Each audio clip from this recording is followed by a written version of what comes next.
অপরাজেয় Israeli আকাশ প্রতিরক্ষা ব্যবস্থাকে খড়কুটোর মতো উড়িয়ে দিয়ে ইরান প্রমাণ করল তারা কেবল মুখের কথায় বিশ্বাসী নয়, বরং মোক্ষম সময়ে কামড় দিতেও জানে। ছাইচাপা আগুন এবার দাও দাও করে জ্বলে উঠেছে। ইরানের Islamic Revolutionary Guard Corps IRGC ঘোষণা করেছে তাদের নতুন মিসাইল অভিযান অপারেশন নাসর তেল আবিবের দম্ভকে মাটির সাথে মিশিয়ে দেওয়ার এক চরম হুঁশিয়ারি।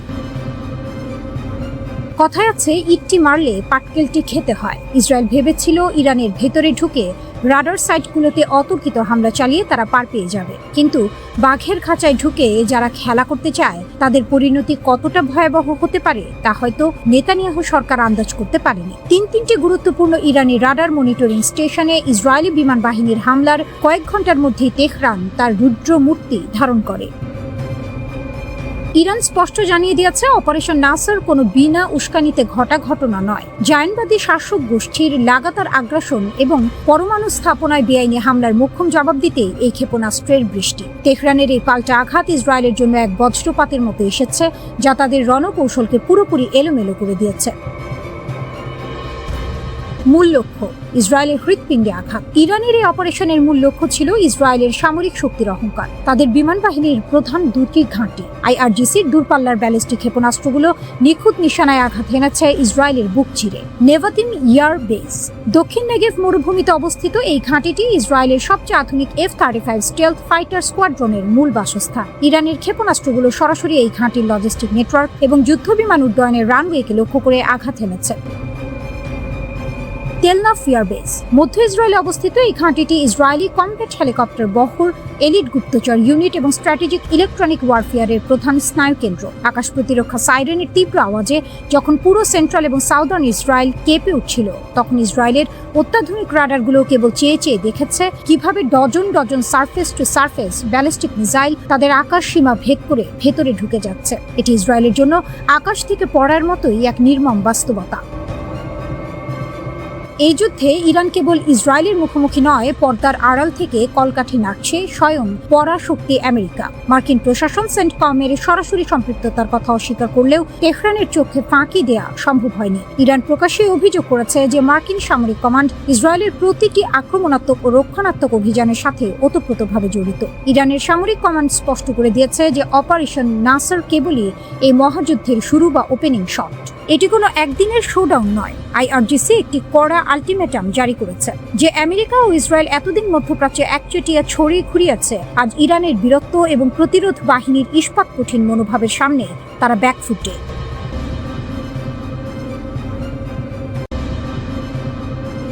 ইরান উন্মোচন করেছে এক নতুন ও অত্যাধুনিক আন্ডার ওয়াটার মিসাইল বা পানির নিচের ক্ষেপণাস্ত্র। তেহরানের ভাষায় এটি তাদের নৌবাহিনীর অস্ত্রভাণ্ডারে এক গেম চেঞ্জার। ইরানের প্রতিরক্ষা কর্মকর্তারা জানিয়েছেন এই ক্ষেপণাস্ত্র সমুদ্রের গভীর থেকে ছোড়া যায়, পানির নিচ থেকেই এটি লক্ষ্য ভেদ করতে পারে। আরও বিস্ময়কর বিষয় হলো এর গতি প্রতি সেকেন্ডে প্রায় 100 মিটার, অর্থাৎ চোখের পলকে লক্ষ্যবস্তুতে আঘাত হানতে সক্ষম এই নতুন অস্ত্র। কিন্তু শুধু নতুন অস্ত্র উন্মোচনেই থেমে থাকেনি তেহরান। ওয়াশিংটনের সাম্প্রতিক সতর্কবার্তার জবাবে ইরান স্পষ্ট হুঁশিয়ারি দিয়েছে। তাদের ভাষায়, যদি যুক্তরাষ্ট্র বা তার মিত্ররা ইরানের কোনো বন্দর লক্ষ্য করে হামলা চালায়, তাহলে পারস্য উপসাগরের প্রতিটি বন্দর এবং সামুদ্রিক অবকাঠামো মুহূর্তেই সামরিক লক্ষ্যবস্তুতে পরিণত হবে। পারস্য উপসাগর এবং হরমুজ প্রণালী দিয়ে চলাচলকারী অন্তত 6টি বাণিজ্যিক জাহাজে হামলার খবর পাওয়া গেছে। ফলে বিশ্বের সবচেয়ে গুরুত্বপূর্ণ এই নৌপথে বাণিজ্যিক চলাচল প্রায় থমকে গেছে। এখন ইরানের বার্তা অনেক বেশি কঠোর। তাদের কর্মকর্তারা বলেছেন, যদি যুক্তরাষ্ট্র সামরিক অভিযান আরও বাড়ানোর সাহস দেখায়, তাহলে পারস্য উপসাগরের প্রতিটি বড় বন্দর ও অর্থনৈতিক কেন্দ্র আঘাতের মুখে পড়তে পারে। ইরানি কর্মকর্তারা স্পষ্ট করে বলেছেন, এই সতর্কবার্তা এসেছে যুক্তরাষ্ট্রের সেই হুমকির প্রতিক্রিয়ায় যেখানে ওয়াশিংটন ইরানের বেসামরিক বন্দরগুলোতেও হামলার কথা বলেছিল। অর্থাৎ সংঘাত এখন আর শুধু সামরিক ঘাঁটিতে সীমাবদ্ধ নেই, বরং ছড়িয়ে পড়ছে অর্থনৈতিক অবকাঠামো পর্যন্ত। ইসরায়েলের সাবেক সামরিক কমান্ডার আইজাক ব্রিক দেশটির নিরাপত্তা নীতি নির্ধারকদের সতর্ক করে বলেছেন, শুধু বিমান বাহিনীর ওপর অতিরিক্ত নির্ভরতা ইসরায়েলকে ভবিষ্যতের বড় যুদ্ধের জন্য দুর্বল করে ফেলতে পারে। একটি প্রতিবেদনে তিনি বলেন, ইরানের সঙ্গে বর্তমান সংঘাত ধীরে ধীরে একটি বিমান যুদ্ধ বা আকাশভিত্তিক সংঘর্ষে পরিণত হচ্ছে, কিন্তু শুধু আকাশ থেকে হামলা চালিয়ে ইরানকে পরাজিত করা সম্ভব নয় বলে তিনি মনে করেন। ব্রিকের মতে ভৌগোলিক দূরত্ব এবং সামরিক অভিযানের নানা সীমাবদ্ধতার কারণে ইসরায়েলের পক্ষে ইরানের ভেতরে স্থলবাহিনী পাঠানো প্রায় অসম্ভব। আর স্থলবাহিনী ছাড়া কোনো দেশের সরকার বা সামরিক শক্তিকে পুরোপুরি ভেঙে ফেলা খুব কঠিন। তাই শুধু বিমান হামলা চালিয়ে ইরানের পতন ঘটানো সম্ভব নয়। তিনি আরও বলেন, একটি সত্যিকারের শক্তিশালী সেনাবাহিনী গড়ে উঠতে হলে 3টি বাহিনীর সমন্বয় জরুরি। তিনি এটিকে শক্তির ত্রয়ী বলে উল্লেখ করেছেন। বিমান বাহিনী, স্থলবাহিনী এবং নৌবাহিনী, এই 3টি বাহিনী একসঙ্গে কাজ করলেই একটি দেশের সামরিক শক্তি পূর্ণতা পায়। কিন্তু ব্রিকের অভিযোগ, বর্তমানে ইসরায়েল অতিরিক্তভাবে বিমান বাহিনীর ওপর নির্ভর করছে। একই সময়ে স্থলবাহিনীর দুর্বলতাগুলোকে যথেষ্ট গুরুত্ব দিয়ে দেখা হচ্ছে না। তার মতে এই প্রবণতা ভবিষ্যতে বড় ঝুঁকি তৈরি করতে পারে। এদিকে ইরানের শীর্ষ সামরিক মুখপাত্র ব্রিগেডিয়ার জেনারেল আবুল ফজল শেখার্চি যুক্তরাষ্ট্রের একটি দাবি সরাসরি নাকচ করেছেন। যুক্তরাষ্ট্র বলেছিল তাদের সামরিক অভিযানে কয়েকটি ইরানি জাহাজ সমুদ্রে আটকে পড়েছে, কিন্তু শেখার্চির ভাষায় এটি পুরোপুরি মিথ্যা প্রচারণা। তিনি বলেছেন, যদি যুক্তরাষ্ট্র সত্যিই ইরানের বন্দরগুলোর বিরুদ্ধে হামলা চালায়, তাহলে পারস্য উপসাগরে এমন কোনো বন্দর বা অর্থনৈতিক কেন্দ্র থাকবে না যা আমাদের আঘাতের বাইরে থাকবে। আমরা সেগুলোকে বৈধ সামরিক লক্ষ্যবস্তু হিসেবে বিবেচনা করব। ইরানের সশস্ত্র বাহিনী শক্তভাবে দাঁড়িয়ে আছে। বিশ্বের সবচেয়ে গুরুত্বপূর্ণ তেল পথগুলোর একটি হরমুজ প্রণালী এখন তীব্র উত্তেজনার কেন্দ্রবিন্দুতে। পরিস্থিতি এতটাই জটিল হয়ে উঠেছে যে অনেক বিশ্লেষক বলছেন এটা বৈশ্বিক অর্থনীতির জন্য বড় সংকটের ইঙ্গিত। হরমুজ প্রণালী একটি কৌশলগত সংকীর্ণ সমুদ্রপথ। এখান দিয়েই বিশ্বের প্রায় 1/5 তেল পরিবহন হয়, কিন্তু এখন সেই পথ কার্যত অচল হয়ে পড়েছে। ইরান প্রথমে ঘোষণা দেয় এই প্রণালী দিয়ে যেসব জাহাজ চলাচল করবে তাদের উপর হামলা চালানো হতে পারে। এরপর পরিস্থিতি আরো বিপজ্জনক হয়ে ওঠে। ইরান এই জলপথে সমুদ্র মাইন বসানো শুরু করেছে। সমুদ্র মাইন হলো পানির নিচে বসানো বিস্ফোরক। কোনো জাহাজ কাছে এলেই তা বিস্ফোরিত হতে পারে, ফলে জাহাজ চলাচল অত্যন্ত ঝুঁকিপূর্ণ হয়ে যায়। এই পরিস্থিতি ঠেকাতে যুক্তরাষ্ট্রের সামরিক বাহিনী অভিযান শুরু করেছে। তারা ইরানের কিছু জাহাজে হামলা চালিয়েছে। যুক্তরাষ্ট্রের দাবি, তারা ইতিমধ্যে ইরানের 16টি মাইন বসানো জাহাজ ধ্বংস করেছে।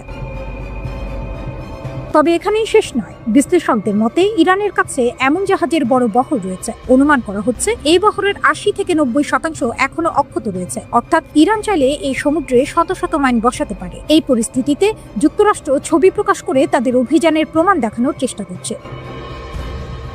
একই সঙ্গে প্রেসিডেন্ট ডোনাল্ড ট্রাম্প ইরানকে কঠোর হুঁশিয়ারি দিয়েছেন। ট্রাম্প স্পষ্ট ভাষায় বলেছেন, ইরানকে হরমুজ প্রণালী থেকে সব মাইন সরিয়ে ফেলতে হবে। কিন্তু বাস্তবতা অনেক কঠিন, কারণ এই এলাকা এখন কার্যত যুদ্ধক্ষেত্রে পরিণত হয়েছে। এমন অবস্থায় মাইন সরানো সহজ কাজ নয়। আর যতক্ষণ পর্যন্ত এই মাইনগুলো থাকবে, ততক্ষণ কোনো জাহাজ নিরাপদে চলাচল করতে পারবে না। ফলে বাস্তবে বলা যায় হরমুজ প্রণালী এখন কার্যত বন্ধ। এই পরিস্থিতির প্রভাব পড়ছে পুরো বিশ্বের জ্বালানি বাজারে, কারণ এই পথ দিয়ে প্রতিদিন প্রায় 20 মিলিয়ন ব্যারেল তেল পরিবহন হয়। সেই সরবরাহ এখন মারাত্মকভাবে ব্যাহত হয়েছে। বিশ্ব তাই বিকল্প সমাধান খুঁজতে শুরু করেছে। এক্ষেত্রে বড় সিদ্ধান্ত নিয়েছে আন্তর্জাতিক জ্বালানি সংস্থা IEA। তারা ঘোষণা দিয়েছে বিশ্ববাজার স্থিতিশীল রাখতে বিভিন্ন দেশের কৌশলগত মজুদ থেকে 300 থেকে 400 মিলিয়ন ব্যারেল তেল ছাড়া হবে। এটি হবে তাদের ইতিহাসের সবচেয়ে বড় তেল মজুদ উন্মুক্ত করার সিদ্ধান্ত। এই তেল বিভিন্ন সদস্য দেশের কৌশলগত মজুদে রাখা থাকে। সাধারণত বড় সংকটের সময়ই এই মজুদ ব্যবহার করা হয়। এর আগে 2022 সালে ইউক্রেন যুদ্ধ শুরু হলে এমন পদক্ষেপ নেওয়া হয়েছিল। তখন রাশিয়ার আক্রমণের পর প্রায় 180 মিলিয়ন ব্যারেল তেল বাজারে ছাড়া হয়েছিল। কিন্তু এবার পরিস্থিতি আরো বড়, তাই তেলের পরিমাণ দ্বিগুণ করার পরিকল্পনা করা হয়েছে। তবে এই পরিকল্পনারও একটি বড় সমস্যা আছে। তেল মজুদ থাকা এক বিষয়, কিন্তু সেটি দ্রুত বাজারে পৌঁছে দেওয়া আরেক বিষয়। মার্কিন ব্যাংক জেপি মর্গান বলছে, এই তেল ছাড়লেও সরবরাহ খুব বেশি বাড়বে না। তাদের হিসাব অনুযায়ী এতে প্রতিদিন মাত্র 1 থেকে 2 মিলিয়ন ব্যারেল তেল সরবরাহ বাড়বে। অথচ বর্তমানে বাজারে ঘাটতি তৈরি হয়েছে প্রতিদিন প্রায় 20 মিলিয়ন ব্যারেল। অর্থাৎ ক্ষতির তুলনায় নতুন সরবরাহ খুবই সামান্য।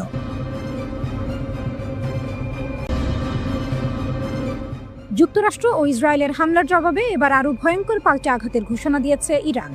গত কয়েকদিন ধরে মার্কিন বোমারু বিমান এবং ইসরায়েলি যুদ্ধ বিমান ইরানের ওপর একের পর এক হামলা চালিয়ে যাচ্ছে। সামরিক ঘাঁটি, কমান্ড সেন্টার এবং ক্ষেপণাস্ত্র স্থাপনাগুলোকে লক্ষ্য করে চলছে অবিরাম বোমা বর্ষণ। একের পর এক বিস্ফোরণে কেঁপে উঠছে ইরানের বিভিন্ন শহর। কিন্তু আকাশে বোমার গর্জনের আড়ালে চুপচাপ নিজেদের পাল্টা আঘাতের প্রস্তুতি নিচ্ছিল ইরান। হঠাৎ করেই ইসরায়েলের বিভিন্ন শহরে বেজে ওঠে সাইরেন। আকাশে ছুটে আসে নতুন এক দফা ইরানি ব্যালিস্টিক ক্ষেপণাস্ত্র। মুহূর্তের মধ্যে সক্রিয় হয়ে ওঠে ইসরায়েলের শক্তিশালী বিমান প্রতিরক্ষা ব্যবস্থা। ইরানের ইসলামিক রিভলিউশনারি গার্ড কর্পস জানিয়েছে তারা এবার তাদের সবচেয়ে উন্নত ক্ষেপণাস্ত্রগুলোর কিছু ব্যবহার করেছে। এর মধ্যে রয়েছে খাইবার শেকান এবং কাদের ক্ষেপণাস্ত্র। ইরান বলছে বড় পরিসরের দীর্ঘস্থায়ী যুদ্ধের জন্য তারা ইতোমধ্যেই তাদের অস্ত্র ভাণ্ডার প্রস্তুত করেছে। ভারী ব্যালিস্টিক ও ক্রুজ ক্ষেপণাস্ত্র, ড্রোন এবং আক্রমণকারী নৌযান সবই প্রস্তুত রয়েছে। বিশ্লেষকদের মতে ইরানের সাম্প্রতিক হামলা অত্যন্ত পরিকল্পিত। কিছু ক্ষেপণাস্ত্র আকাশে অত্যন্ত দ্রুতগতিতে উড়ে যায়, আবার কিছু মাঝপথে দিক পরিবর্তন করতে পারে। এই কৌশলের লক্ষ্য একটাই, ইসরায়েলের বহুস্তর প্রতিরক্ষা ব্যবস্থা ভেঙে ফেলা। আর কিছু ক্ষেত্রে সেই পরিকল্পনা সফল হচ্ছে। কিছু ক্ষেপণাস্ত্র প্রতিরক্ষা ব্যবস্থা ভেদ করে লক্ষ্যবস্তুতে আঘাত হানছে।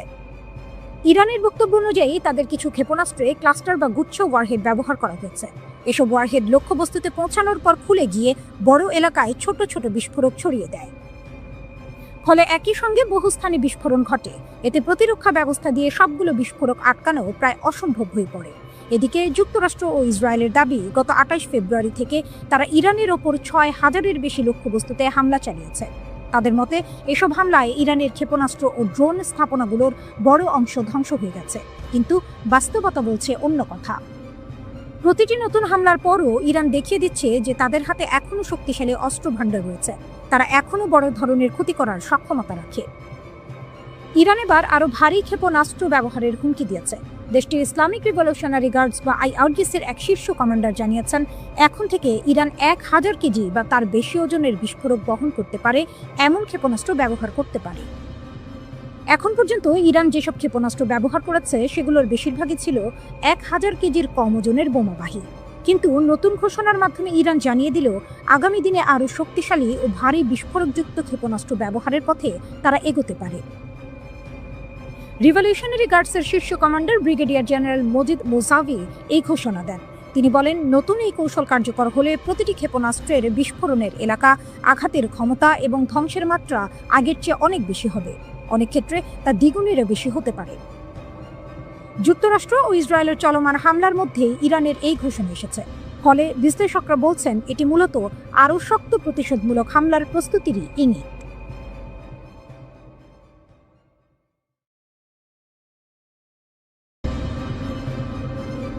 চীনের চালে চাপে পড়ে যাচ্ছে যুক্তরাষ্ট্র। মধ্যপ্রাচ্যে ভূ রাজনৈতিক উত্তেজনা প্রতিনিয়ত তীব্র হচ্ছে। কিন্তু এবার পরিস্থিতি বদলে দিয়েছে চীনের একটি বিশাল ভাসমান জাহাজ লিয়া ওয়াংওয়ান। ওমান সাগরে অবস্থান করা এই জাহাজের ভেতরে রয়েছে একাধিক নজরদারি এবং গোয়েন্দা প্রযুক্তি, যা মার্কিন যুক্তরাষ্ট্র, ইসরায়েল এবং উপসাগরীয় দেশগুলোর সামরিক কর্মকাণ্ড নজরদারি করতে সক্ষম। চীনের প্রেসিডেন্ট শি জিনপিং নিজের প্রশাসনের মাধ্যমে এই 30,000 টন ওজনের জাহাজকে একটি ভাসমান সুপার কম্পিউটার হিসেবে মোতায়েন করেছেন। লিয়া ওয়াংওয়ান এর সেন্সর বাবল প্রায় 6000 কিলোমিটার বিস্তৃত, যার মাধ্যমে এটি পুরো মধ্যপ্রাচ্যকে চোখের মতো নজর রাখতে পারে। এক নজরে জানানো যায় এটি একসাথে 1200টি মিসাইল এবং বিমান লক্ষ্যবস্তু ট্র্যাক করতে সক্ষম। এই জাহাজটি চীনের পরবর্তী প্রজন্মের গোয়েন্দা এবং মহাকাশ ট্র্যাকিং প্রযুক্তি সম্বলিত।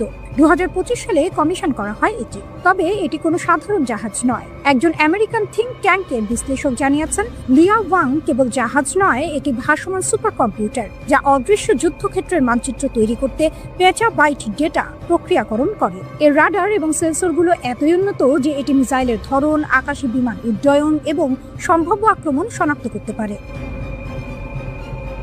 এখন ইরান সহজেই শত্রু দেশগুলোর কার্যক্রম এবং হামলার পরিকল্পনা পর্যবেক্ষণ করতে পারছে। এটি একটি অত্যন্ত শক্তিশালী সমরাষ্ট্র নজরদারি। হরমুজ প্রণালীর 6000 কিলোমিটার জুড়ে মোতায়েন এই জাহাজটি শুধু নজর রাখছে না, যুদ্ধের সময় ইরানের কৌশলও বদলে দিতে পারে।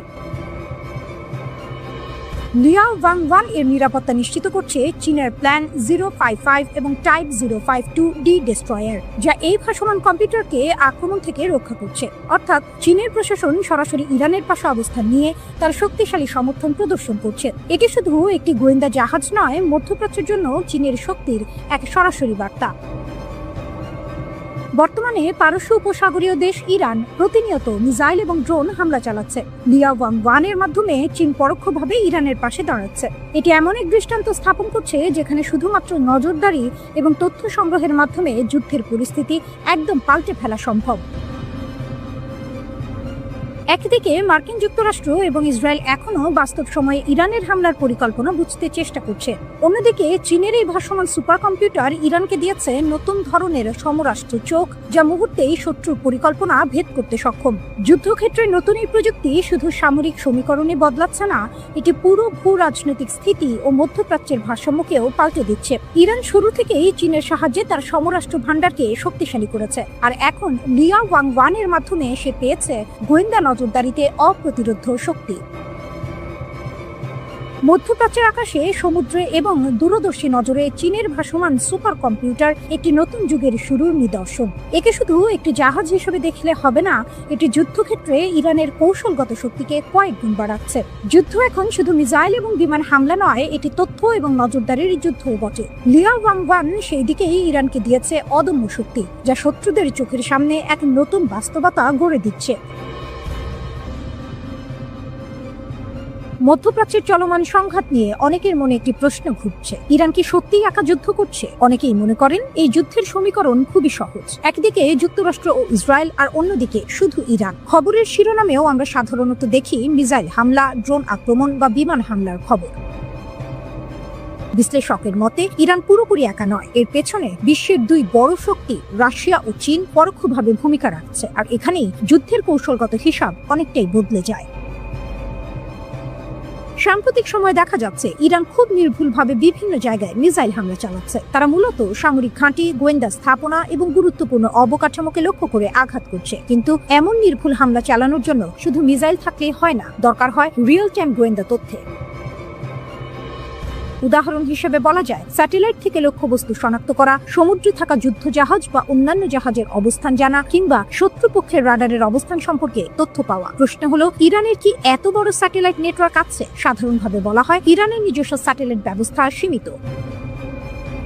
তাই অনেক বিশ্লেষকের ধারণা এই ধরনের তথ্যের একটি বড় উৎস হতে পারে রাশিয়া। রাশিয়ার কাছে উন্নত সামরিক গোয়েন্দা প্রযুক্তি ও স্যাটেলাইট ব্যবস্থা রয়েছে। রাশিয়া ইউক্রেন যুদ্ধের সময় ইরান রাশিয়াকে বিপুল সংখ্যক ড্রোন সরবরাহ করেছিল। এখন ধারণা করা হচ্ছে সেই সম্পর্কের প্রতিদান হিসেবে রাশিয়া ইরানকে গোয়েন্দা তথ্য দিয়ে সহায়তা করতে পারে। সহজভাবে বললে ইরান যুদ্ধক্ষেত্রে চাপ সৃষ্টি করছে আর রাশিয়া তথ্যগত সহায়তা দিচ্ছে, এমন ধারণা অনেক বিশ্লেষকের।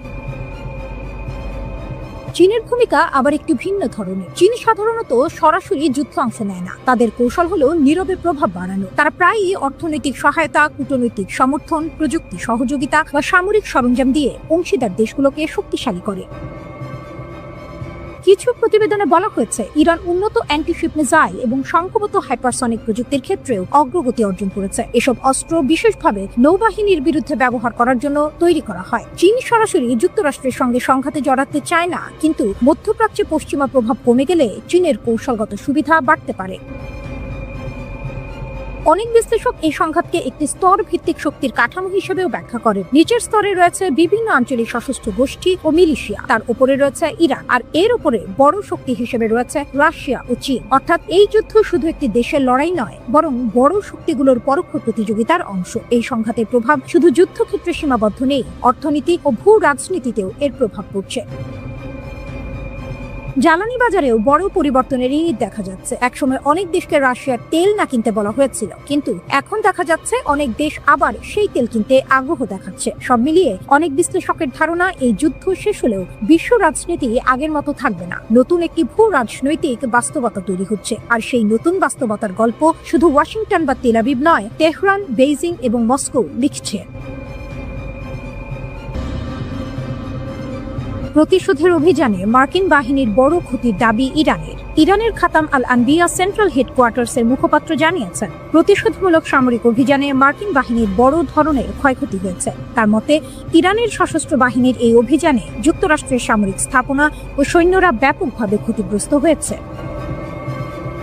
মুখপাত্র জানান, 24 ঘন্টায় মধ্যপ্রাচ্যের বিভিন্ন স্থানে থাকা মার্কিন সামরিক ঘাঁটিতে শক্তিশালী হামলা চালানো হয়েছে। তেহরানের দাবি, এসব হামলায় 2 শতাধিক মার্কিন সেনা নিহত অথবা আহত হয়েছে। এই হামলাগুলো অপারেশন ট্রু প্রমিস 4 এর অংশ হিসেবে চালানো হয়েছে। এতে যুক্তরাষ্ট্রের সামরিক অবকাঠামো ও গুরুত্বপূর্ণ সরঞ্জামের অপূরণীয় ক্ষতি হয়েছে বলেও তিনি উল্লেখ করেন। ইরানের দেয়া তথ্য অনুযায়ী পারস্য উপসাগরীয় অঞ্চলে থাকা যুক্তরাষ্ট্রের ইউনাইটেড স্টেটস 5th ফ্লিট এ হামলায় অন্তত ২১ জন মার্কিন সেনা নিহত হয়েছে। এছাড়া আরও অনেক সেনা গুরুতর আহত হয়ে চিকিৎসাধীন রয়েছে। এছাড়াও সংযুক্ত আরব আমিরাতে অবস্থিত আল ধাফরা এয়ারবেস বিমান ঘাঁটিতে চালানো হামলায় প্রায় ২০০ জন মার্কিন সেনা হতাহত হয়েছে বলে দাবি করেছে ইরান। শুধু সামরিক ঘাঁটি নয়, পারস্য উপসাগরের উত্তর অংশে যুক্তরাষ্ট্রের মালিকানাধীন একটি তেলবাহী ট্যাঙ্কারেও হামলা চালিয়েছে ইরানি বাহিনী। তাদের দাবি, এই হামলাটিও সফলভাবে সম্পন্ন হয়েছে। এর আগে গত ২৮ ফেব্রুয়ারি ইরানের সর্বোচ্চ নেতা আলী খামেনি এবং কয়েকজন জ্যেষ্ঠ সামরিক কমান্ডারকে হত্যার পর যুক্তরাষ্ট্র ও ইসরায়েল ইরানের বিরুদ্ধে সামরিক অভিযান শুরু করে। ইরান বলছে, সাম্প্রতিক হামলাগুলো সেই অভিযানের সরাসরি পাল্টা জবাব। এই প্রতিক্রিয়ায় ইরানের সশস্ত্র বাহিনী দখলকৃত অঞ্চল এবং প্রতিবেশী দেশগুলোতে থাকা মার্কিন ও ইসরায়েলি লক্ষ্যবস্তুতে একযোগে ক্ষেপণাস্ত্র ও ড্রোন হামলা চালায়। খাতাম আল আনবিয়া সদর দপ্তর জানিয়েছে, ইরানের বিভিন্ন সামরিক ইউনিটের অপারেশন পরিকল্পনা ও সমন্বয়ের দায়িত্ব তাদের উপরই থাকে। তাদের দাবি, প্রতিশোধমূলক এইসব আক্রমণ অত্যন্ত সুপরিকল্পিতভাবে পরিচালনা করা হয়েছে। ভূখণ্ড ব্যবহার করতে দিলেই হামলা, প্রতিবেশী দেশগুলোকে ইরানের কড়া হুঁশিয়ারি। প্রতিবেশী দেশগুলোর উদ্দেশ্যে এবার কঠোর বার্তা দিয়েছে ইরান। তেহরান স্পষ্ট করে বলেছে, আঞ্চলিক কোনো দেশ যদি ইরানের শত্রুদের নিজেদের ভূখণ্ড ব্যবহার করতে দেয়, তাহলে সেই দেশগুলোর ওপরেও হামলা চালানো হতে পারে এবং এমন আক্রমণ অব্যাহত থাকবে। এই হুঁশিয়ারি দিয়েছেন ইরানের কট্টরপন্থী বিচার বিভাগের প্রধান ও অন্তর্বর্তীকালীন নেতৃত্ব পরিষদের সদস্য গোলাম হোসেন মোহসেনি। বার্তা সংস্থা এজেন্স ফ্রান্স প্রেস এর প্রতিবেদনে বলা হয়েছে, ইরানের সশস্ত্র বাহিনীর কাছে থাকা তথ্য অনুযায়ী মধ্যপ্রাচ্যের কিছু দেশ সরাসরি বা পরোক্ষভাবে তাদের ভূখণ্ড শত্রুপক্ষকে ব্যবহারের সুযোগ দিচ্ছে। মোহসেনি বলেন, যেসব জায়গা থেকে ইরানের বিরুদ্ধে হামলার জন্য সহায়তা, সরঞ্জাম বা সুবিধা দেওয়া হচ্ছে, সেসব স্থানকে ইরান লক্ষ্যবস্তু হিসেবে বিবেচনা করবে। তিনি আরও বলেন, দেশের নিরাপত্তা নিশ্চিত করতে ইরান এ ধরনের লক্ষ্যবস্তুতে শক্তিশালী হামলা চালিয়ে যাবে। এদিকে বাহরাইনে মার্কিন ঘাঁটি লক্ষ্য করে ইরান হামলা চালিয়েছে বলে জানিয়েছে ইরানের ইসলামী বিপ্লবী গার্ড কোর IRGC। বাহরাইনে জুফায়ের ঘাঁটি লক্ষ্য করে এই ক্ষেপণাস্ত্র হামলা চালানো হয়েছে। IRGC বলেছে, কাশ্মীর একটি পানির প্ল্যান্টের ওপর মার্কিন হামলার জবাবে হিসেবে এই হামলা চালানো হয়েছে।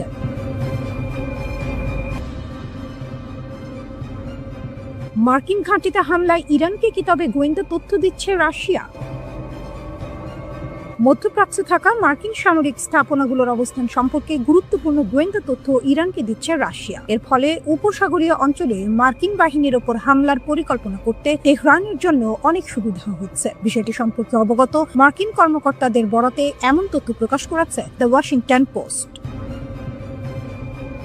প্রতিবেদন অনুযায়ী সংঘাত শুরু হওয়ার পর থেকেই রাশিয়া ইরানকে মধ্যপ্রাচ্যে থাকা মার্কিন সামরিক সম্পদের অবস্থান সম্পর্কে তথ্য দিয়ে আসছে। এসব তথ্যের মধ্যে রয়েছে মার্কিন যুদ্ধজাহাজ, সামরিক বিমান এবং বিভিন্ন সামরিক ঘাঁটির অবস্থান। একজন মার্কিন কর্মকর্তা বলেন, এই সহায়তাকে বেশ বিস্তৃত একটি প্রচেষ্টা বলেই মনে হচ্ছে। এর আগে দ্য নিউ ইয়র্ক টাইমস এক বিশ্লেষণে জানায়, মধ্যপ্রাচ্যের চলমান সংঘাতে ইরানের হামলায় উপসাগরীয় অঞ্চলের অন্তত 7টি মার্কিন সামরিক স্থাপনার যোগাযোগ ও রাডার ব্যবস্থার কাছাকাছি থাকা অবকাঠামো ক্ষতিগ্রস্ত হয়েছে। ইরানের এসব হামলার লক্ষ্য ছিল বাহরাইন, কাতার, কুয়েত, সৌদি আরব এবং আরব আমিরাতে থাকা মার্কিন ঘাঁটিগুলো। এসব হামলায় স্যাটেলাইট যোগাযোগ টার্মিনাল, রাডার ডোম সহ এমন কিছু গুরুত্বপূর্ণ যন্ত্রপাতি ক্ষতিগ্রস্ত হয়েছে, যেগুলো উপসাগরীয় অঞ্চলে মার্কিন বাহিনীর কমান্ড অ্যান্ড কন্ট্রোল নেটওয়ার্কের গুরুত্বপূর্ণ অংশ।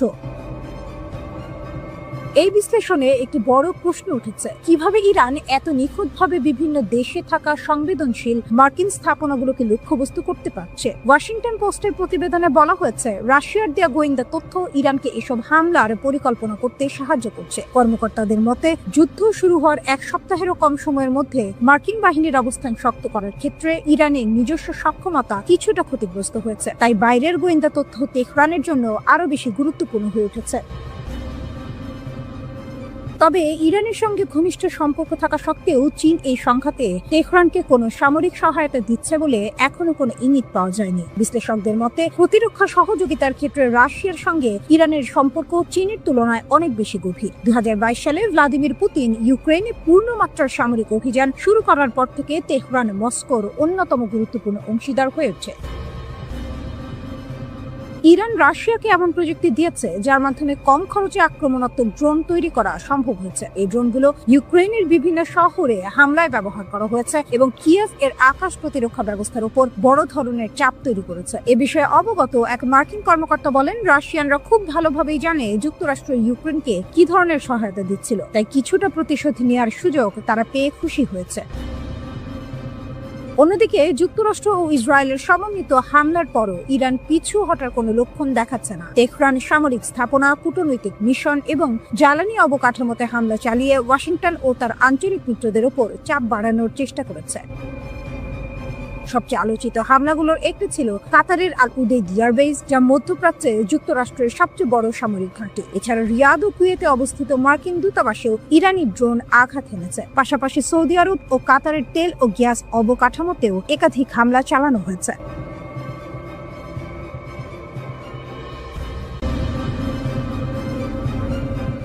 মিসাইলের গর্জন, সাইরেনের শব্দ আর আতঙ্কে জমে থাকা নিঃশ্বাস সব মিলিয়ে ইসরায়েল যুক্তরাষ্ট্রের জন্য বিস্ফোরক বাস্তবতা। এবার লক্ষ্য কাতার আর কেন্দ্রবিন্দুতে বিশ্বের অন্যতম গুরুত্বপূর্ণ সামরিক ঘাঁটি। এক নাটকীয় হামলায় ইরান সরাসরি আঘাত এনেছে ইউনাইটেড স্টেটস সেন্ট্রাল কমান্ডের ফরওয়ার্ড হেডকোয়ার্টারে, যা কাতারের দোহায় অবস্থিত আল উদেইদ এয়ারবেসে। এই ঘাঁটি পুরো মধ্যপ্রাচ্যে যুক্তরাষ্ট্রের সামরিক শক্তির মূল কেন্দ্র। কাতারের প্রতিরক্ষা মন্ত্রণালয় জানিয়েছে, ইরান থেকে 2টি ব্যালিস্টিক ক্ষেপণাস্ত্র ছোড়া হয়। এর মধ্যে একটি আকাশ প্রতিরক্ষা ব্যবস্থার মাধ্যমে ধ্বংস করা হয়, অন্যটি ঘাঁটির ভেতরে গিয়ে পড়ে। কিন্তু ক্ষয়ক্ষতির পরিমাণ ঠিক কতটা তা এখনো স্পষ্ট নয়। আল উদেইদ যুক্তরাষ্ট্রের মধ্যপ্রাচ্যের সামরিক অভিযানের নার্ভ সেন্টার। এখান থেকে পরিচালিত হয় আকাশপথে হামলা, সমন্বয় করা হয় মিত্রবাহিনীর অপারেশন এবং বজায় রাখা হয় পুরো অঞ্চলে মার্কিন উপস্থিতি। অর্থাৎ এই ঘাঁটিতে হামলা মানে সরাসরি যুক্তরাষ্ট্রের শক্তির কেন্দ্রে আঘাত। অত্যাধুনিক সমরাস্ত্রে সজ্জিত ইরানের অস্ত্র ভান্ডার, এর শক্তিশালী ব্যালিস্টিক মিসাইলের মোকাবিলা করতে তাদের ক্ষেপণাস্ত্র ভান্ডার এবং উৎপাদন কেন্দ্র চিহ্নিত করে তা ধ্বংস করাই এখন মূল লক্ষ্য আমেরিকার। কিন্তু কাজটা অত সহজ নয়। এর কারণ হলো ইরানের ভূগর্ভস্থ মিসাইল সিটি। আমেরিকার নজরদারি উপগ্রহ এবং ড্রোনের চোখ এড়াতে ইরান এক অভিনব ভৌগোলিক কৌশল ব্যবহার করছে। মাটির প্রায় 500 মিটার নিচে গোপনে একটা আস্ত শহর তৈরি করেছে ইরান। সেখানেই মজুদ থাকে তাদের সমরাস্ত্র। আন্তর্জাতিক সংবাদ মাধ্যমের রিপোর্ট অনুযায়ী ইরানের জাগ্রস এবং আল বোর্স পর্বতের গভীরে কোনো অজানা লোকেশনেই অবস্থিত এই শহর। সাধারণ মিসাইল বা এয়ার স্ট্রাইকে এই শহর ধ্বংস করা সম্ভব নয়।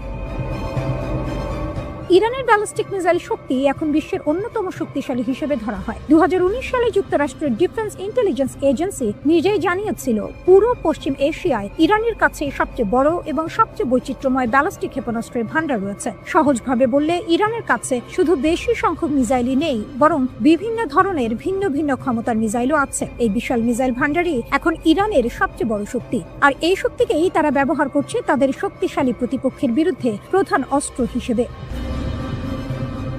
Centre for strategic and international স্টাডিজের মিসাইল ডিফেন্স প্রজেক্টের পরিচালক টম কারাকো সম্প্রতি এক সাক্ষাৎকারে বলেছেন, আমেরিকার সেনা সর্বশক্তি দিয়ে টার্গেটে আঘাত হানার চেষ্টা করছে। কোথায় সেগুলো রয়েছে সে বিষয়ে আমাদের এখন মোটামুটি ধারণা হয়ে গিয়েছে, কিন্তু সবকিছু ধ্বংস করা এবং নির্ভুল মূল্যায়ন করা খুবই কঠিন। ইসরায়েল ও যুক্তরাষ্ট্রের ধারাবাহিক হামলার লক্ষ্য ইরানের ক্ষেপণাস্ত্র সক্ষমতা দ্রুত নির্মূল করা। কিছু বিশ্লেষক ধারণা করেছিলেন, টানা আঘাতে ইরানের ক্ষেপণাস্ত্র ভান্ডারে শিগগিরই টান পড়তে পারে। তবে ইসরায়েল বলছে বাস্তবতা ভিন্ন। ইরানের হাতে এখনো উল্লেখযোগ্য ক্ষেপণাস্ত্র সক্ষমতা রয়ে গেছে। ইসরায়েলি সেনাবাহিনীর মুখপাত্র ব্রিগেডিয়ার জেনারেল এফি ডেফরিন এক ব্রিফিংয়ে বলেন, ইরানের হাতে এখনো উল্লেখযোগ্য সক্ষমতা রয়েছে।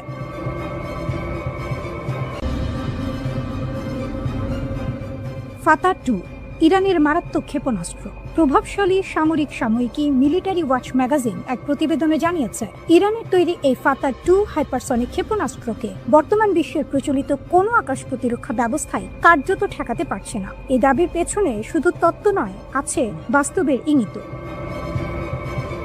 প্রতিবেদন অনুযায়ী সাম্প্রতিক অভিযানে ইসরায়েলের উচ্চমূল্যের সামরিক লক্ষ্যবস্তুতে অন্তত 3টি সফল আঘাত হেনেছে এই ক্ষেপণাস্ত্র। অর্থাৎ এটি শুধু কাগজে কলমে শক্তিশালী নয়, বাস্তব যুদ্ধক্ষেত্রেও তার ক্ষমতার প্রমাণ রাখছে। কিন্তু প্রশ্ন হচ্ছে, কেন এটি এত ভয়ঙ্কর?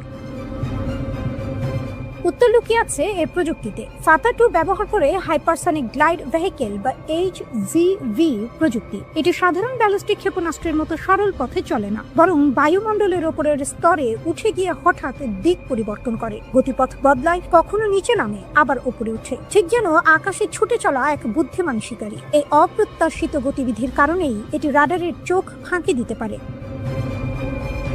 প্রচলিত প্রতিরক্ষা ব্যবস্থা যেখানে নির্দিষ্ট গতিপথ ধরে লক্ষ্যবস্তু ধ্বংস করতে চায়, সেখানে ফাতা 2 নিজের পথ নিজেই বদলে নেয়, ফলে সেটিকে ট্র্যাক করা প্রায় অসম্ভব হয়ে পড়ে। আর আছে এর গতি, যা আতঙ্কের মূল। ফাতা 2 ছুটতে পারে শব্দের গতির 10 গুণ বেশি, অর্থাৎ ম্যাক 10 গতিতে। এমন গতিতে কোনো বস্তু এগোলে সেটিকে থামাতে হলে প্রতিরক্ষা ব্যবস্থাকে আরও দ্রুত হতে হবে। ইসরায়েলের শীর্ষ প্রতিরক্ষা প্রতিষ্ঠান রাফায়েল অ্যাডভান্স ডিফেন্স সিস্টেমস এর ভাইস প্রেসিডেন্ট ইউভান বাসাস্কি একসময় স্বীকার করেছিলেন, বর্তমানের প্রতিরক্ষা প্রযুক্তি এই চ্যালেঞ্জ মোকাবিলায় প্রস্তুত নয়। তার মতে ম্যাক 10 গতির ক্ষেপণাস্ত্র থামাতে হলে ইন্টারসেপ্টরকে প্রায় ম্যাক 30 গতিতে পৌঁছাতে হবে। কিন্তু এখানেই আসে বাস্তবতার দেয়াল। বায়ুমণ্ডলের ঘর্ষণ এমন উচ্চ গতিকে কার্যত অসম্ভব করে তোলে, অর্থাৎ প্রযুক্তি যতই উন্নত হোক, প্রকৃতির নিয়মের সামনে তা থমকে যায়। এই কারণেই সামরিক বিশ্লেষকরা বলছেন, যুক্তরাষ্ট্র ও ইসরায়েল বর্তমান আকাশ প্রতিরক্ষা ব্যবস্থা ইতিমধ্যেই চাপে ছিল। ইরানের পুরনো ব্যালিস্টিক ক্ষেপণাস্ত্রের বিরুদ্ধেই তারা হিমশিম খাচ্ছিল। তার উপর এখন যুক্ত হয়েছে হাইপারসনিক প্রযুক্তির এই নতুন স্তর। এ যেন এক নতুন সমীকরণ, যেখানে প্রতিরক্ষা পিছিয়ে পড়ছে আর আক্রমণ এগিয়ে যাচ্ছে দ্রুত গতিতে। ইসরায়েল অবশ্য বসেনি, তার একটি বিশেষ জোন ডিফেন্স মডেল তৈরির কথা ভাবছে, যেখানে নির্দিষ্ট এলাকায় বহুস্তর প্রতিরক্ষা তৈরি করা হবে। কিন্তু এই পরিকল্পনা বাস্তবায়ন করতে সময় লাগতে পারে কয়েক দশক, খরচ হতে পারে বিলিয়ন ডলার। অর্থাৎ সমাধান আছে, কিন্তু তা এখনই নয়। বর্তমান বাস্তবতায় সামরিক বিশ্লেষকদের একটাই স্পষ্ট ধারণা, ফাতা 2 এখন এমন এক অস্ত্র যা প্রতিরক্ষা প্রাচীরকে অতিক্রম করার ক্ষমতা রাখে প্রায় বাধাহীনভাবে। যুক্তরাষ্ট্র ও ইসরায়েলি লক্ষ্যবস্তুর বিরুদ্ধে চলমান অপারেশন ট্রু প্রমিস 4 অভিযানে ইরানের ইসলামী বিপ্লবী গার্ড কোর IRGC এর নৌ ইউনিটের আত্মঘাতী ড্রোনগুলো অত্যন্ত গুরুত্বপূর্ণ ভূমিকা পালন করছে। যুদ্ধের চতুর্থ দিনে একটি বিশেষ কৌশলগত পরিবর্তন লক্ষ্য করা গেছে, যেখানে IRGCর অ্যারোস্পেস ফোর্স এবং নেভি ইউনিটের মধ্যে সুনির্দিষ্ট দায়িত্ব ভাগ করে দেওয়া হয়েছে। প্রাপ্ত তথ্যানুযায়ী পারস্য উপসাগরীয় অঞ্চলে অবস্থিত মার্কিন সামরিক ঘাঁটিগুলোতে আঘাত হানার মূল দায়িত্ব এখন IRGC নেভির ওপর ন্যস্ত করা হয়েছে।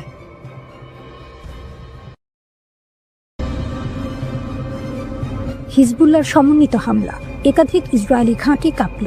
এক রাত, একদিন, আর তাতে যেন বদলে গেল যুদ্ধের ছন্দ। লেবাননের সশস্ত্র সংগঠন হিজবুল্লাহ একের পর এক আঘাতে কাঁপিয়ে দিয়েছে ইসরায়েলের গুরুত্বপূর্ণ সামরিক ঘাঁটিগুলো। 3 মার্চ বিকেল, সময় তখন প্রায় 5টা, হঠাৎ করে হাইফার আকাশে গর্জে ওঠে ড্রোনের ঝাঁপ। লক্ষ্য কিরিয়াত এলিয়েজারের আয়রন ডোম রাডার সিস্টেম। আকাশ প্রতিরক্ষার হৃদয়ে আঘাত। পরের দৃশ্য আরো নাটকীয়। 4 মার্চ ভোর 4:30 ড্রোনের স্কোয়াড্রন উড়ে যায় আইন সীমার ঘাঁটির দিকে, যে সীমান্ত থেকে প্রায় 75 কিলোমিটার দূরে। একটি ক্ষেপণাস্ত্র প্রতিরক্ষা ঘাঁটি, যুদ্ধের ঢালেই সরাসরি আঘাত। একসঙ্গে বহু লক্ষ্য, যেন পরিকল্পিত ঝড়। দিন বাড়ার সঙ্গে সঙ্গে হামলার তীব্রতাও বাড়ে। দুপুর 2টা, একই সময়ে একাধিক লক্ষ্যবস্তুতে আঘাত। রামাত ডেভিড বিমান ঘাঁটি ড্রোন হামলা। তেল হাসমের নির্ভুল ক্ষেপণাস্ত্র আঘাত। হাইফা নৌ ঘাঁটি কামিকাজে ড্রোন হামলা। এ যেন একসঙ্গে চালানো সমন্বিত যুদ্ধ কৌশল। একটি নয়, দুটি নয়, পুরো প্রতিরক্ষা ব্যবস্থাকে চাপে ফেলার চেষ্টা। 100 অস্ত্রের ঝড়, ড্রোন, রকেট, মিসাইল। ইসরায়েলি গণমাধ্যম বলছে শুধু বুধবারই ছোড়া হয়েছে প্রায় 100টি অস্ত্র। এর মধ্যে ছিল ড্রোন, রকেট, ক্ষেপণাস্ত্র। রাতের আধারে আরো আঘাত। আগের রাতেও থামেনি হামলা। রাত 1:20 মেতুলা এলাকায় জড়ো হওয়া ইসরায়েলি সেনাদের উপর রকেট হামলা। রাত 2টা, ড্রোন আঘাত হানে ইসরায়েল এরোস্পেস ইন্ডাস্ট্রিজ এর সদর দফতরে, যা ইসরায়েলের প্রতিরক্ষা প্রযুক্তির কেন্দ্র। রাত 3:30 সাফাদের পূর্বে গিভাত ড্রোন কন্ট্রোল বেজে নির্ভুল ক্ষেপণাস্ত্র হামলা। একই সঙ্গে আঘাত হানে দাদো বেস, উত্তর অঞ্চলীয় কমান্ডের গুরুত্বপূর্ণ কেন্দ্র। স্থলযুদ্ধেও আঘাত। শুধু আকাশ নয়, স্থলেও তীব্র সংঘর্ষ। লেবাননের হুলা গ্রামে প্রথমে একটি সাঁজোয়া যান ধ্বংস, তারপর একটি মেরকাভা ট্যাঙ্ক, সরাসরি আঘাতে বিধ্বস্ত। হিজবুল্লাহ তাদের হামলার ভিডিও প্রকাশ করেছে। মেরন ঘাঁটিতে ড্রোন হামলা, আরেকটি ভিডিওতে ট্যাঙ্ক ধ্বংসের মুহূর্ত। ইরান বিরোধী সামরিক অভিযানের প্রথম 4 দিনেই মধ্যপ্রাচ্যে যুক্তরাষ্ট্রের প্রায় 200 কোটি মার্কিন ডলারের সামরিক সরঞ্জাম ক্ষতিগ্রস্ত হয়েছে। আনাদোলু এজেন্সির সংগৃহীত তথ্যের ভিত্তিতে এই হিসাব প্রকাশ করা হয়েছে। সবচেয়ে বড় ক্ষতির ঘটনা ঘটে কাতারের আল উদেইদ বিমান ঘাঁটিতে। সেখানে স্থাপিত যুক্তরাষ্ট্রের একটি দূরপাল্লার আগাম সতর্কতামূলক রাডার ব্যবস্থা ক্ষেপণাস্ত্র হামলায় আঘাতপ্রাপ্ত হয়। রাডারটির আনুমানিক মূল্য প্রায় $110 কোটি। কাতার কর্তৃপক্ষ রাডারে আঘাত ও ক্ষয়ক্ষতির বিষয়টি নিশ্চিত করেছে।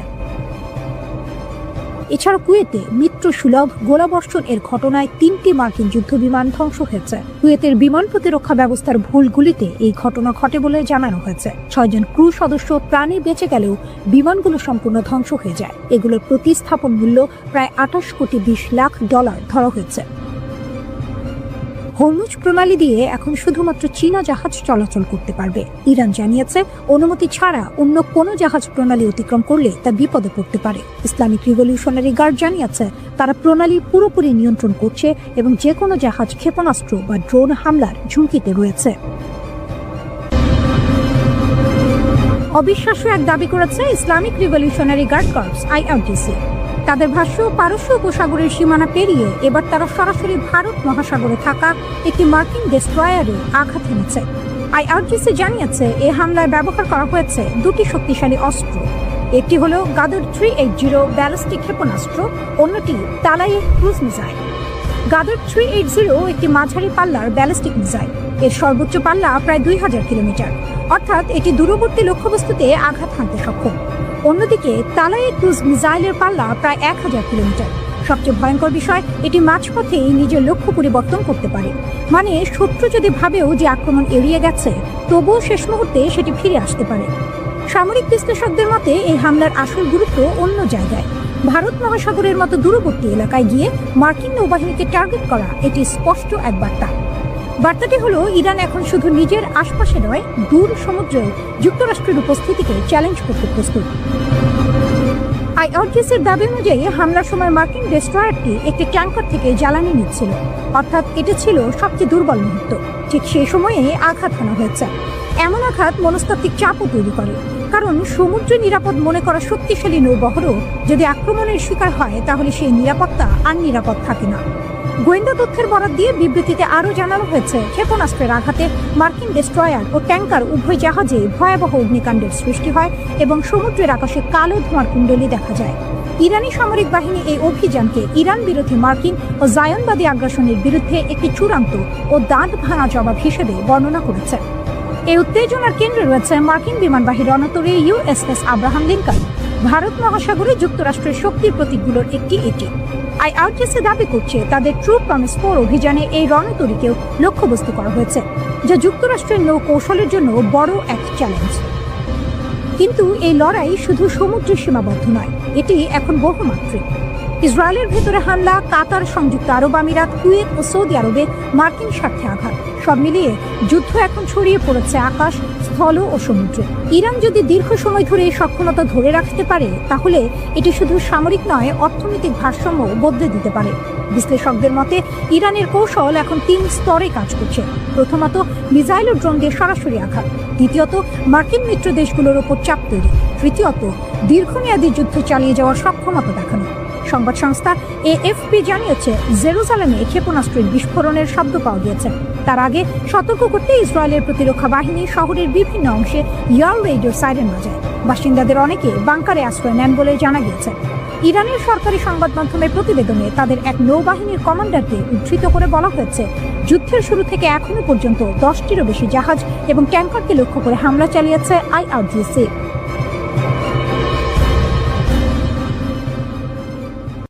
و ارتش اون کشتی‌ها رو با آتش خواهند کشید. হরমুজ প্রণালী ইরানের তুরুপের তাস, একটি সরু জলপথ, কিন্তু তার গুরুত্ব পুরো পৃথিবীর সমান। এই পথ দিয়ে যায় বিশ্বের প্রায় 20% তেল। সেই পথ বন্ধ করে দিয়েছে ইরান, যুক্তরাষ্ট্রের মাথায় হাত। খবরে বলা হচ্ছে ইরান সিদ্ধান্ত নিয়েছে হরমুজ প্রণালী দিয়ে এখন থেকে শুধু চীনের জাহাজই চলতে পারবে। এটি কেবল একটি সামরিক পদক্ষেপ নয়, বরং কূটনৈতিক বার্তা। কারণ চীন ইতিমধ্যেই যুক্তরাষ্ট্র ও ইসরায়েলের হামলার তীব্র সমালোচনা করেছে। ইরান যেন বলছে, যারা পাশে থাকবে, পথ তাদের জন্যই খোলা। 20% তেলের পথ থেমে গেলে কি হয়? এই প্রণালী যুক্ত করেছে পারস্য উপসাগরকে খোলা সমুদ্রের সঙ্গে। এখান দিয়ে প্রতিদিন হাজার হাজার তেলবাহী জাহাজ চলাচল করে, কিন্তু এখন শত শত ট্যাঙ্কার আটকে আছে। জ্বালানি সরবরাহে অনিশ্চয়তা, বাজারে অস্থিরতা, বিশ্বজুড়ে তেলের দাম বাড়ার আশঙ্কা তৈরি হয়েছে। আইআরজিসির ঘোষণা, সবকিছু আমাদের নিয়ন্ত্রণে। ইরানের শক্তিশালী বাহিনী Islamic Revolutionary Guard Corps IRGC বলছে, হরমুজ প্রণালী এখন সম্পূর্ণ আমাদের নিয়ন্ত্রণে। তাদের সতর্কবার্তা আরো ভয়ঙ্কর। কোনো জাহাজ প্রবেশ করলে মিসাইল হামলা হতে পারে, ড্রোন আক্রমণ হতে পারে। অর্থাৎ এই জলপথ এখন কার্যত একটি যুদ্ধক্ষেত্র।